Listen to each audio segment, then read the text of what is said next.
Boshi no Sujishi. This is the story of the hero who must kill the princess.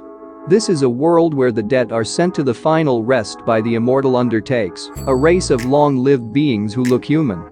Leon, a half-breed, is the youngest of them and is on his way to take his final test when his train falls off its tracks. He meets a human girl in the forest, and though he doesn't know her, he somehow feels he must protect her from the other undertakers.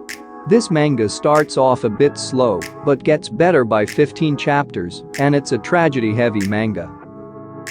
The unfavorable job appraiser is actually the strongest. When a child is born, they are granted a job by the goddess of light. Unfortunately, Ain is granted the unfavorable job of an appraiser. All he can do is appraise materials, and so he is treated horribly by his own party. Then, one day, he happens to come across an S-rank tree hidden in a dungeon.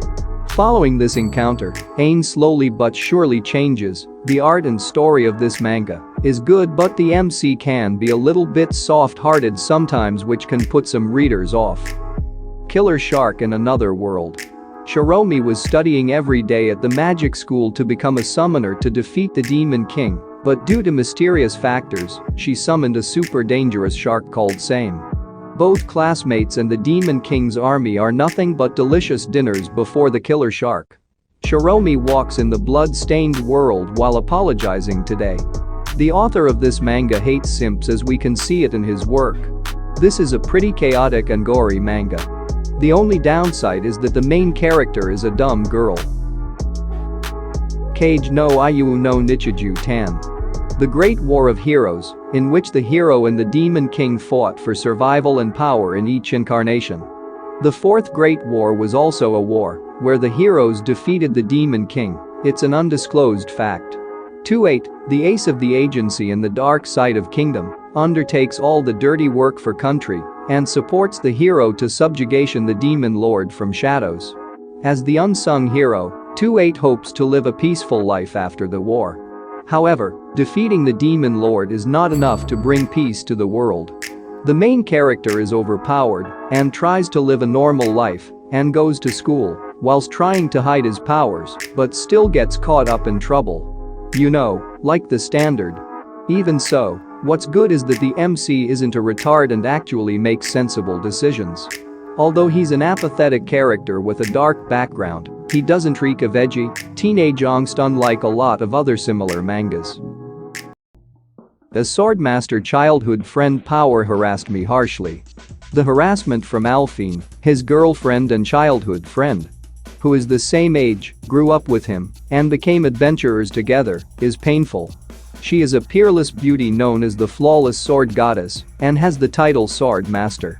Her achievements were recognized by the kingdom as a knight and gained a noble title. On the other hand, the main character is treated as Alphine's verbally abused accessory and suffers from her harsh harassment, resulting in him losing his dignity. He has resigned himself to spending his daily life in the position of a lover and caretaker. However, a change came to that daily life when he divorces Alphine and starts his life as an adventurer.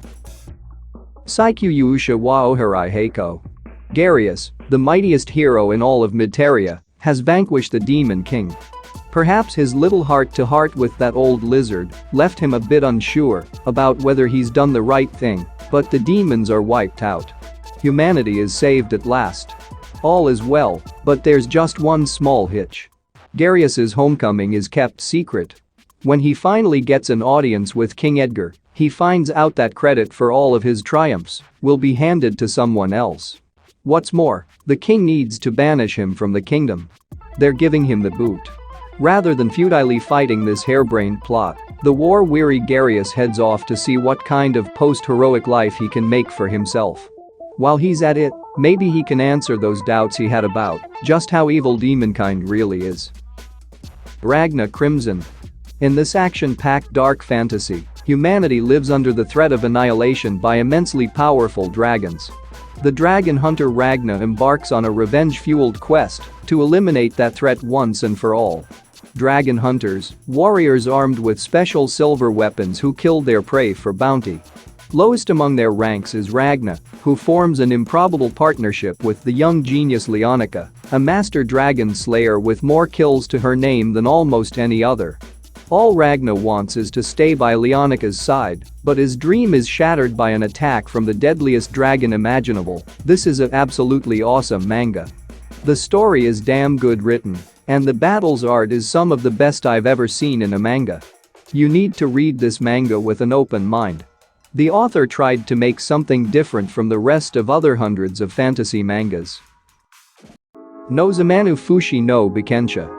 It's been 10 years since Rent Fina, a down-on-his-luck bronze class adventurer, set his eyes on becoming mithril class. Unfortunately, Rent finds himself helpless when confronted by a legendary dragon in the labyrinth of the moon's reflection and is summarily eaten. But Rent has miraculously reawakened as a skeleton? Agonizing since he can't enter the town with his current condition, he's recalling about the existence of monster evolution.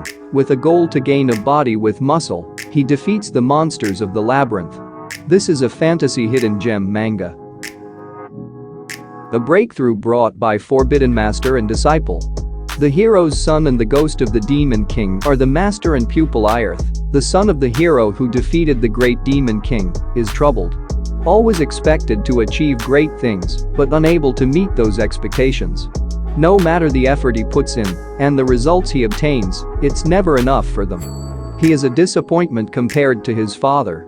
Living every day like this, Irith meets his destiny in the room containing the sword of his father. The Demon King has interest in the main character and decides to train him. Irith receives special personal training from the Demon King just to get back at his parents and the world. In the coming days, his parents, the heroes of the past, his first love, the prince's childhood friend, the geniuses of the era, and the world will tremble before him. The MC is cool and intelligent, not a clueless bastard. The plot also is interesting. Give it a try, you will love this.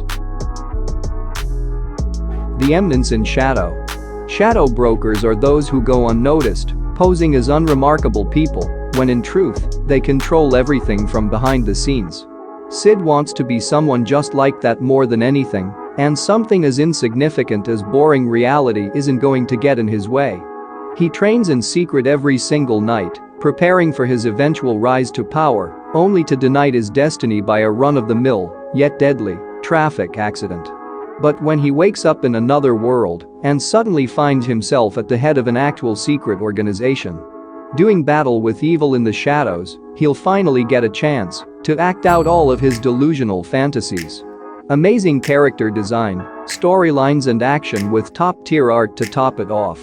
The manga combines an intriguing story, worked-out characters and a very nice base idea into an amazing story, and it's also one of my personal favorite fantasy mangas.